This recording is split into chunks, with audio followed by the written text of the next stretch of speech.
Welcome to the politicalbetting.com Polling Matters show. My name is Keiran Pedley. Well, it's certainly been a busy week this week. Later on this show, we'll be talking about the budget and its implications for George Osborne's future and Brexit. But first of all, we're going to look at events across the pond. Last night was probably, by my reckoning, the third Super Tuesday of this election cycle, with a series of winner-takes-all states in the United States primary race.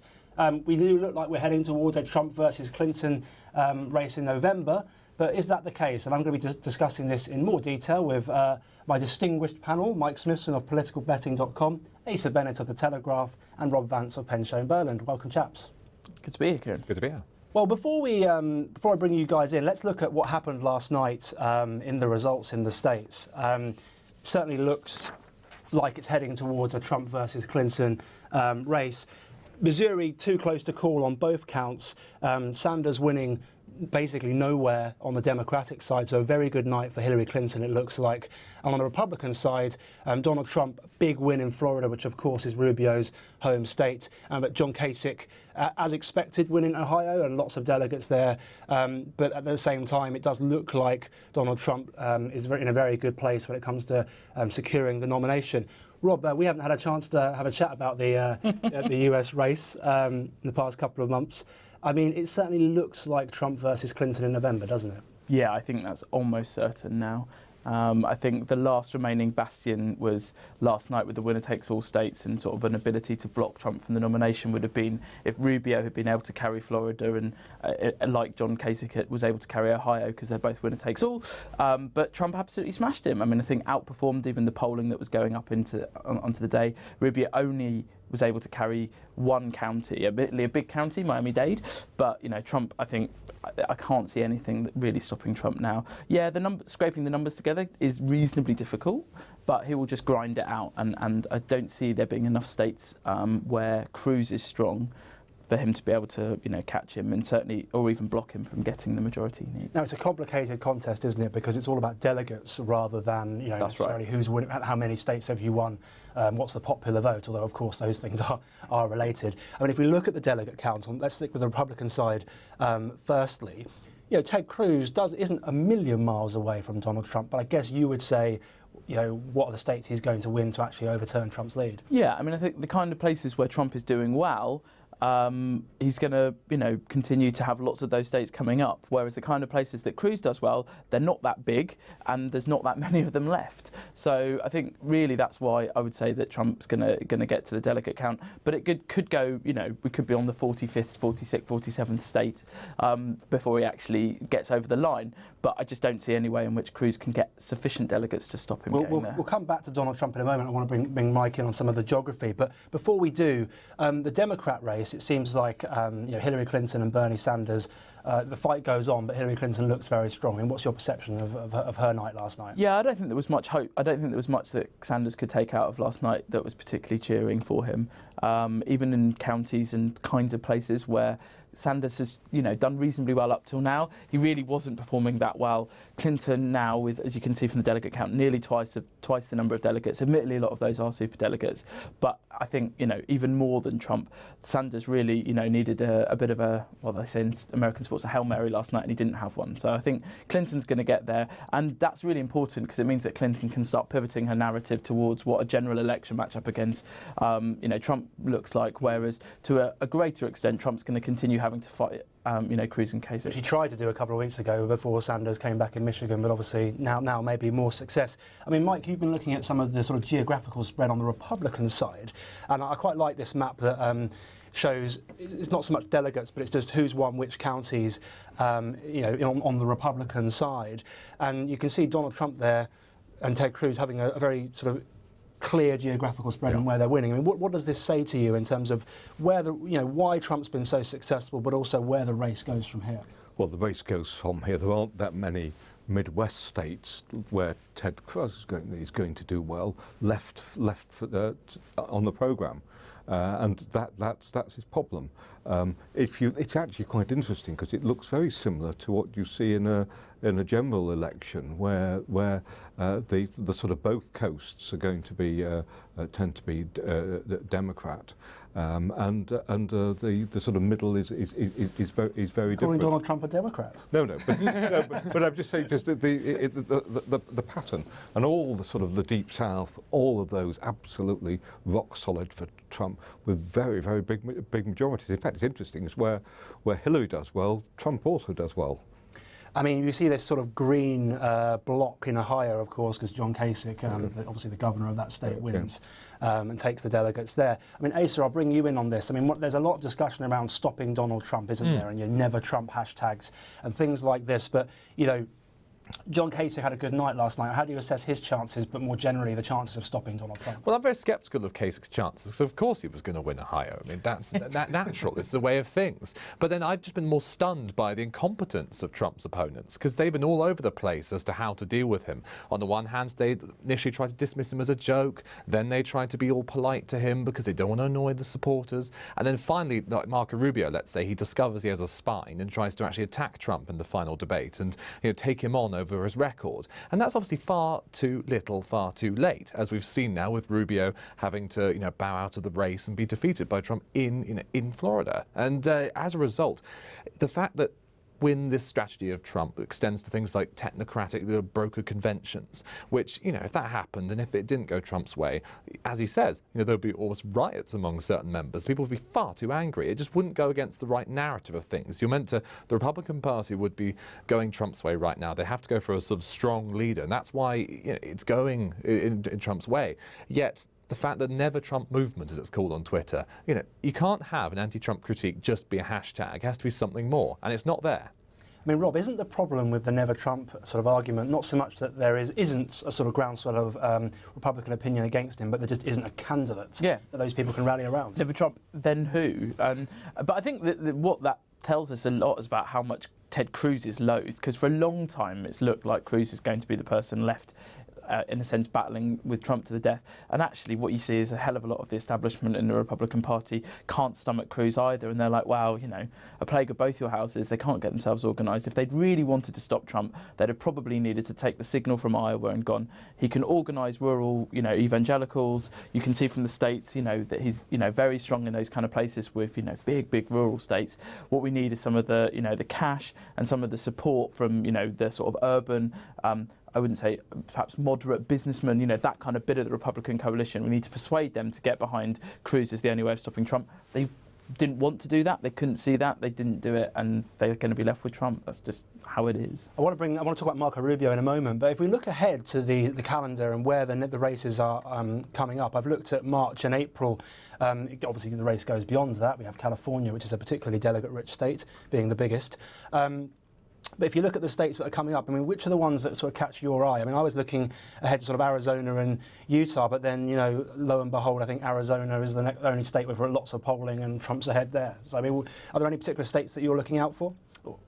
So I think Arizona, a close primary, it's, you know, in a region of the country relatively close to Texas. I think both Arizona and Utah could be reasonably good for Cruz.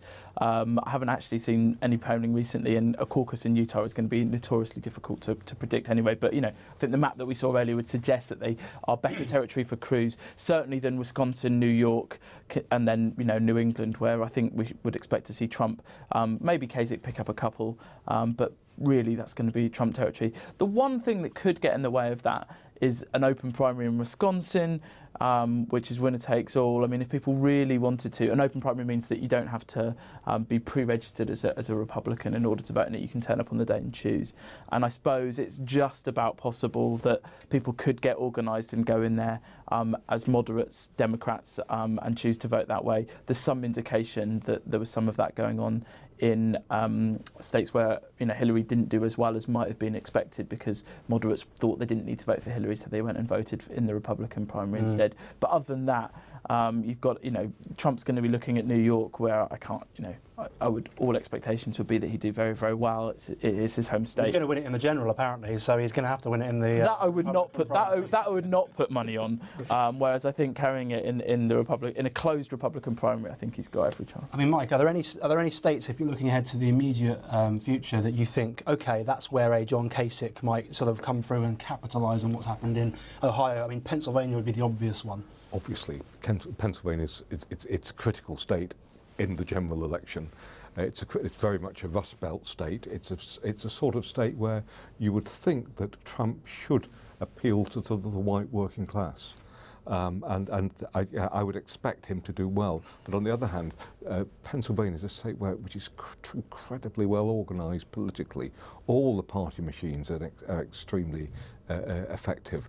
And I would think that could be a very interesting battle. Remember, Hillary had a big fight in Pennsylvania in 2008. And that was quite a struggle. And there is a sort of parallel.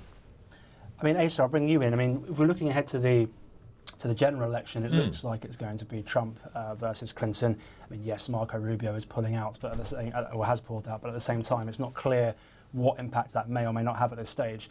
Do you share the view that many in the commentariat have, which is that Hillary Clinton is a shoo-in versus Trump in November? Well, I just struggle to see how he can improve against Hillary Clinton, because on the one hand, he's definitely shown that he's got the ability to take the fight to her, and that, that here is the line, and he runs over it by sort of bringing in Bill Clinton, bringing in the Monica Lewinsky scandal and all the rest, whenever she tries to sort of think he's anti-women and so forth. So he can really do the sort of dirty political cage match fighting, in a sense.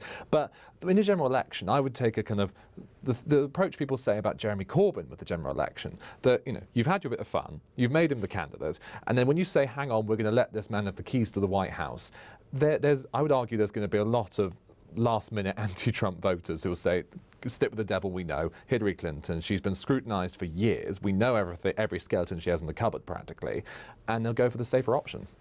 I mean, Rob, we were talking off air before we started the recording about, okay, which of the Obama states are the ones that a Donald Trump candidate flips to actually, get to 270. If we're going to sort of humour ourselves and think that that's possible, maybe you do.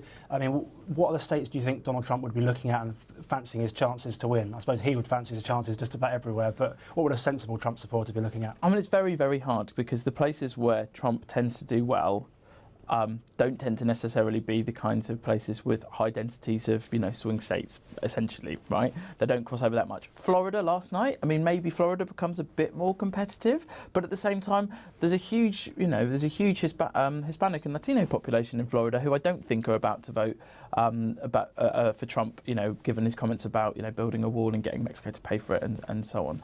I just find it really hard for every sort of place where you think, oh, there's maybe a showing, or he's done particularly well in a primary, there's then a kind of countervailing problem that he's created with a particular community. And to the point about, Hillary Clinton and his ability to attack her, oh, don't get me wrong, there is going to be fireworks from now until November. He will pull, the kitchen sink and then some at Hillary, but I don't see anybody being that surprised by it. I find it hard to imagine that there's anything that the American electorate haven't heard about Hillary Clinton before and haven't already, in effect, priced into their decision. And I can't work out which kind of voter voted for Obama over Romney in 2012 who's now going to vote for Trump over Hillary in sufficient numbers to deny her the presidency. I mean, Mike, to close with you in this segment, I mean, do you agree with Rob? Is this basically a game of 6 or 7 months and then Clinton wins? I think I would. I've got money on this, and I've got money on Clinton. but I'm not totally confident, because the white working class males who that Trump has managed to energise, those who feel particularly aggrieved about all sorts of things, he could do that in a general election, and I think that Hillary could be quite vulnerable. It depends how she plays it. I think if she's well advised and she plays it very calmly, and a role model will be the way Carly Fiorina, who, remember, the only female candidate in the Republican race, she was doing very well against Trump. She was actually exposing him, and he never really got her. She endorsed Ted Cruz, I believe. And I think that Hillary could learn from that. I mean, one of the things that people I know on the Hillary campaign I'm in contact with, they're saying, is that Trump has a fantastic mobilisation effect. They're expecting that all their issues about turnout are going to be solved by the fact that they're trying to stop Trump. I mean, just something that's come to my mind, Rob. I mean, one of the factors that I think people aren't necessarily taking into account at this stage is the current president, Barack Obama. I mean, what, other than obviously endorsing Hillary Clinton, What impact do you think his legacy is going to have on the race? I mean, traditionally when there's been 2 terms of one president, the popularity or otherwise of the incumbent, as it were, in the White House now, is going to be central to that campaign and the way it goes. Well, it's an interesting question because in 2000, Bill Clinton was the most popular president pretty much on retirement, certainly in sort of living memory, and certainly on the Democratic side. But Al Gore essentially didn't utilise him very much in the campaign, and lots of people diagnosed Gore's defeat as being him attempting to differentiate himself too much and be his own man and not utilise the Clinton effect, if you like. Whereas ironically enough, Obama, I think, will probably end up being a relatively less popular president at the end of his presidency, but actually very, very critical to, I think, to Mike's point, energising the base and ensuring that turnout is up. There is nothing more galvanising than the effect of someone like Trump being on the other side of the ticket. I mean, in 2008, people were very, very enthusiastic for Obama, but they didn't hate McCain in the same kind of way. They made jokes about him being old, and obviously people loved Obama, but it was a love for Obama that was driving to the polls. The kind of fear and hatred of the other guy in this kind of race, I think, will be very, very important, and that's going to be exploited a lot. And Obama's critical to that. The Supreme Court announcement today is absolutely fundamental to that strategy, as are the down ticket races in the House and the Senate, where with Trump at the top of the ticket, the Democrats have got to be really, really hoping that they can make some kind of inroad into that majority in the House and maybe pick up some Senate seats that they weren't expecting to otherwise. And I think Obama for those races is going to be crucial as well. Certainly a lot to keep an eye out for in the coming months. Well, that's all we've got time for part 1 of the Political Betting Polling Matters show this week. Join us in a moment. We'll be talking about events closer to home. Today was, of course, the budget, and we'll be looking at the implications of that for George Osborne's future and the potential for Brexit.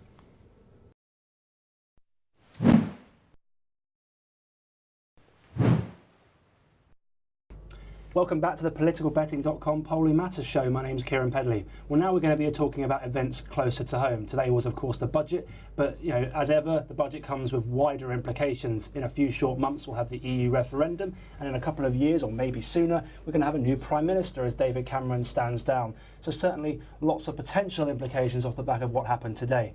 Asa, I'll come to you first. What were your implications of the budget today? Usually people are poring over the sort of individual measures that were announced, but it felt a little bit sparse to me. I mean, what was your Yes, I'll confess I was a bit underwhelmed, because on the one hand there were some measures that clearly were meant to get the headlines and to have people chewing over, like the sugar tax, win a victory for Jamie Oliver's campaign, and that's going to get gulping down. Yeah, exactly. It's going to leave a bitter taste in some people's mouths. The punneries and punsmiths will have great fun with this, and myself included.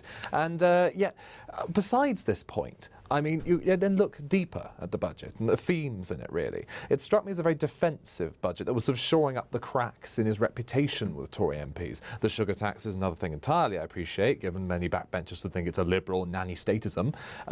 Yet, as well as this, there's been a sort of momentum over the last few months, sort of with the tide shifting away from George Osborne, as people thought of Boris Johnson, the kind of insurgent forces, the Eurosceptics, as these very exciting people who could one day hold the Tory torch. So as a result, he was having to try and say, look, I'm still in a position of power here. I can grant more tax cuts. I can advance a true Tory agenda. Whereas all Boris can do is kind of rattle his sabre from the outside and just say, lovely words and mellifluous noises and all that sort of thing. And so as a result, it was, keeping this influence and competence alive, because along with this he had to answer the EU referendum question, because he risks being sidelined on this, because around half the party, half the MPs, back Brexit, whereas he obviously is a very ostentatious, loud and proud Remainer. So he had to put that case to the defence. So a lot of it, there's a theme of security. Every time he was saying the economy is still in a parlous and dangerous state, that's a way of saying, look, voters, it's not safe. You can't just choose Brexit for no cost at all. We have to, work hard and work through this. This is why he tried to bring the OBR in, very proudly saying, nope, they're neutral, and actually selectively quoting this word that had the word uncertainty in it, which is a magic word, leap in the dark. It suited his mantra well. And so, yes, in other words, there were the two key themes at play, his own career and the EU. I mean, it strikes me that actually this kind of long-term economic plan or sort of perception that you any sort of change, hashtag long-term. Any sort of deviation from that is a risk, and you shouldn't do it. Has worked very well for the Conservatives in the past sort of 5 and a bit years, and obviously led to a general election victory in a large part back in May. But at some point, that's got to run. That sort of long-term economic plan argument's got to run out, hasn't it? Well, it's interesting because obviously there was a poll, I remember, from Ipsos Mori, which talked about how Voters think the economies may have got worse over the last year. They may think that they are worse off. However, when they were asked, OK, what do you think, George Osborne or John McDonnell, who would be the better Chancellor? They still stick with George Osborne because he's had years of experience there. And so he just merely has to seem one nation and the man people can understand. And, yet he's got the centrist message now. That's why John McDonnell, who obviously last year blew his response with this waving Chairman Mao's little red book around, George Osborne just has to seem sane, and he wins. I mean, Rob, I'll bring you in on some of the polling, because I guess there's two conflicting sort of polling things going on here. On the one hand, George Osborne's satisfaction ratings seem to be on the slide a little bit as economic confidence declines. On the other hand, as we can see here on this chart, and I won't point out that, as Asa did before we went live, that George Osborne is actually spelt wrong. And that would be a very unprofessional thing of me to do. Mean to a competitor. But for the grace of God, go I on that one, Keiran. Yes, we've all been there. In their defence, that did trend on Twitter this afternoon. George Osborne, as if he was part of Black Sabbath. The Osborne identity, although something to use there in the future, Asa. But on the flip side to his declining satisfaction ratings, he is preferred as a Chancellor to John McDonnell. I suppose Labour would say, well, hang on, he is the Chancellor, so there's a sort of incumbent bias there. But which of those do you think are the most significant trends? The fact that George Osborne's satisfaction ratings are declining, or the fact that overall he's just seen as a better Chancellor than John McDonnell? Well, I think the interesting lens, both from a betting point of view and from a political analysis point of view, really is what it means for his, I think as Asa was alluding, his position within the Tory party. I think arguably the relative weakness in polling, as this bears out, of Labour on the economy, or specifically John McDonnell, depending on how you want to look at it. Of course, it's Corbyn as the leader of the opposition that gives the response to the budget under a specific quirk of our system. But I think he had actually a lot of room for manoeuvre in terms of the space, and you could see him actually being quite galloping across the centre ground on a lot of these kind of things. I mean, I think the soft drinks tax is a really good example of that. But also things about savings and pensions and cutting small business things. There's lots of stuff which certainly moderates within the Labour Party would have probably privately been quite applauding of today's budget. And actually, arguably, he was the benefit of a long-term economic plan is that you can continually, no matter what he says, continually kick difficult decisions down the long, into the long grass, because he I think in September, October time was sort of saying, oh, well, actually everything's better and you can have some great stuff today. And today he basically said everything is worse. We'll do some more difficult things in the future. So, I think, it's a relatively easy budget for him today. The difficult bit is about the fights that he's picking with his own party and what that means for the EU referendum. What I thought was very interesting with his savings measures aimed at young middle-class people. And if you look at the polling, who are the people most likely to support remaining in the EU? It's that young middle-class group. And you feel that was a big sort of a little bit of a bait there. And he's been, because of course Osborne's been so criticised for feathering the nests of the elderly, people like me. Rightly, yeah. Over the years, with all sorts of amazing savings plans and all sorts of things to make their life easier and never taking away their perks like their bus passes, and to actually focus on the young, I think that was quite smart. But should just be clear that by young, under 40. Yes, under 40. I was bemused by that, to put it bluntly, because given that young people don't understand pensions, there are many polls saying they don't particularly engage with the issue, they don't understand the pension system, then they've got this very lovely, simple-sounding, put £1 in, just put £4, I'll give you £1. That was very simple. But it's this classic wonkery, right? I mean, he wanted to do more ambitious things. For various political reasons, not least the EU referendum, he chickened out of doing those things. So he's sort of flown this kite, which is going to apply. I mean, the uptake will be pitifully low, I expect, for all of the reasons that we've just previously discussed. People trying to desperately scrape together a mortgage are going to be a little bit distrusting of it. It's new, all the rest of it. I think that, it's in and of itself, it's not going to do a huge amount or revolutionise the pension industry, but he'll then use that as a wedge to next time round be like, actually, this is your new SIP, this is the thing that's actually going to be the pension of the future, and we're going to quietly get rid of this thing, which is the tax-free lump sum and so on. Let's talk about Brexit, because, it feels like all roads lead to, maybe not Brexit, but at least the EU referendum, when when we're talking about the budget. Today there was an OBR poll. ORB. ORB. OBR don't do polls yet; they do forecasts. Yeah, not very good ones by the looks of things. But there was a poll. So just on record there, criticising the Office for Budget Responsibility. It's like, Yeah. There was a poll that was conducted by telephone which showed the Leave ahead, which goes very much against what the polls have been showing in the recent past. The telephone polls showing roughly 60-40 Remain lead. The online polls showing sort of 50-50 split between Remain and Leave. One of the things I found more interesting was perhaps less so the actual headline figure, because frankly, who knows what the real number is, but some of the sort of cross breaks, which Mike alluded to a moment ago, which showed that sort of, for want of a better phrase, the sort of lower socioeconomic groups very much sort of more in favour of Brexit than others, and particularly outside of London. I mean, Rob, I suppose there's two ways of interpreting this. On the one hand, that's obviously quite bad for those people that want to remain in the EU, that there's this kind of committed group against. But on the other hand, these people are probably less likely to turn up, at least in traditional general elections. yeah, I mean, I think the turnout for this is really the key, and we've seen this in poll after poll after poll. And like you, I'm going to ignore the headline result and just really focus on the fact that we know that those that want to leave are much, much more motivated to go out and vote. A low turnout election will benefit those that want to leave. A high turnout election, all other things being equal, will benefit those, and that's completely consistent in this poll.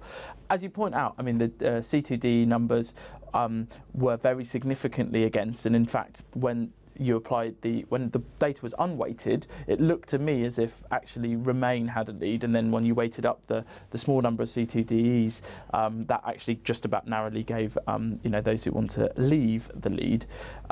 So I think in and of itself that's interesting, but it's also interesting from the polling perspective, which is on the phone, them clearly having a great difficulty getting hold of economically or otherwise, getting hold in terms of how much it was costing to do the poll, getting hold of C2DE voters. Well, that's always the same with phone polling. But even more, I mean, they were much more significant. Well, this was, I think, the first telephone poll or political telephone poll that I'm aware of them doing, and there are certain aspects of it which I think they needed to work on.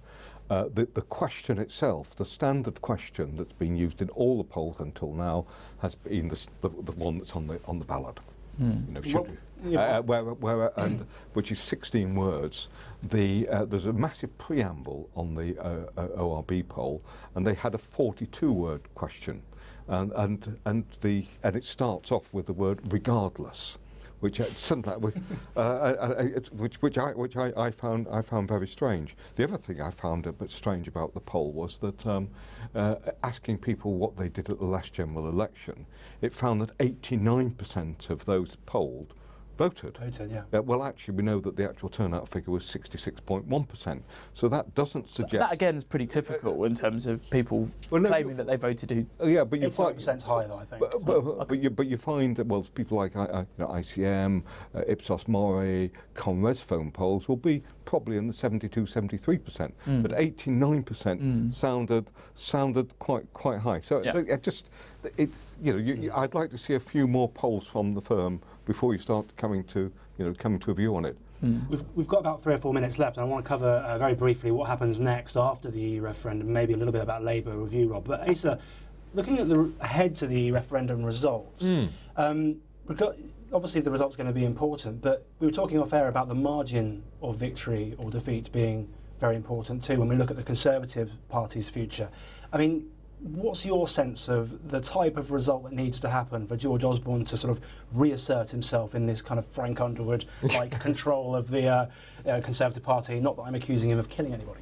Of course not. But then, as well as I would say, put it one way, that Remain have to get 60% or up of the vote for it to be clear and decisive. Because as we saw in Scotland with this sort of 55-45 split, that gave rise to this kind of cybernat tribe on the Twitter, the #45. And the problem is now that the tempers are fraying so much and the attitude is so passionate on the Eurosceptic side that if you've seen grassroots out, the fact that they can get 2,000 people to come to a hall in Kettering, these people are very much fanatical, as Lord Ashcroft's research once said, about leaving the EU. But if they're fundamentally in the minority, they can be as fanatical as they like, can't they? No, but they're going to keep pushing then in that case. I mean, you've seen how the Eurosceptics have questioned and held up the referendum quite rightly. One may argue to scrutiny on things like PERDA and all the sort of technical rules. They can do this again if necessary, if it's not, as they would put it, fair and fairly held, because obviously they would find judges' inquiries practically, and this is why there's a legal challenge already from expats, for example, in the High Court, to try so they can get a vote. Because when you've come down to it, given something as big as this, there'll be a lot of people who'll think they've been badly done by in this. I mean, Rob, I'll bring you in on Labour. We haven't talked about Labour too much today. Obviously, as you alluded to earlier, today was the day when Jeremy Corbyn responds to the budget rather than John McDonnell, which is, as you say, a quirk in our system. But look at the EU referendum. What do you think the pitfalls are, or what do you think the challenges are for Labour? There are some murmurings. I think I saw an article in the Sunday Times, where it was the Times on the Sunday Times, about a potential a coup by Labour MPs taking on Jeremy Corbyn's leadership after the EU referendum. I mean, do you think Labour might become the story again in the coming months?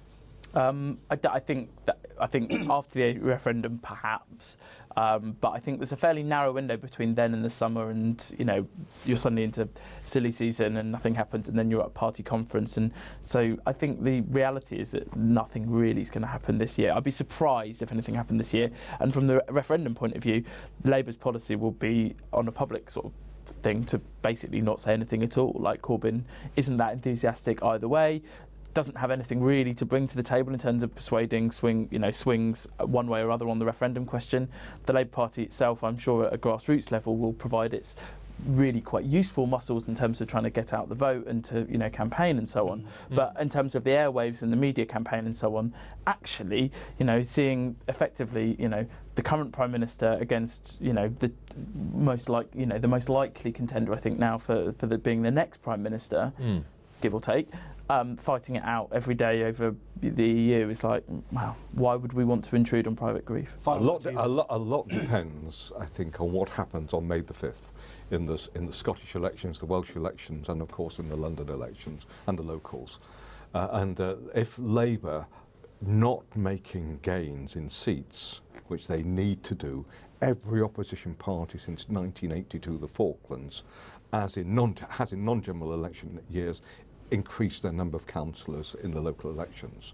And if at the same time Labour manages to finish up third in Scotland, as some of the latest polling is showing, then that is quite serious. A new apocalypse, almost. There's a new apocalypse for Labour. Oh yes, that's a apocalypse. Yes. Yeah, I mean, I think again, quite a lot of this is priced in. It's not going to be the shock, right? I mean, I think Wales were likely to lose, the Labour Party is likely to lose some seats. Scotland, I still don't think they will quite come third, but it's possible.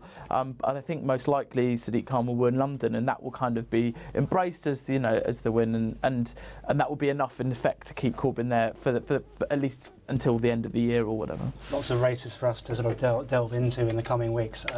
Gentlemen, thank you very much for your time. That's all we've got time for the politicalbetting.com Polling Matters show this week. Certainly a lot to digest. It does look as though we're heading for a Trump versus Clinton race in the future, but what happens in the EU referendum is almost anybody's guess at this stage. But in between then and now, as Mike alludes to, we're going to have a series of election contests in May, and we'll be talking about those more in the coming weeks, so stay tuned.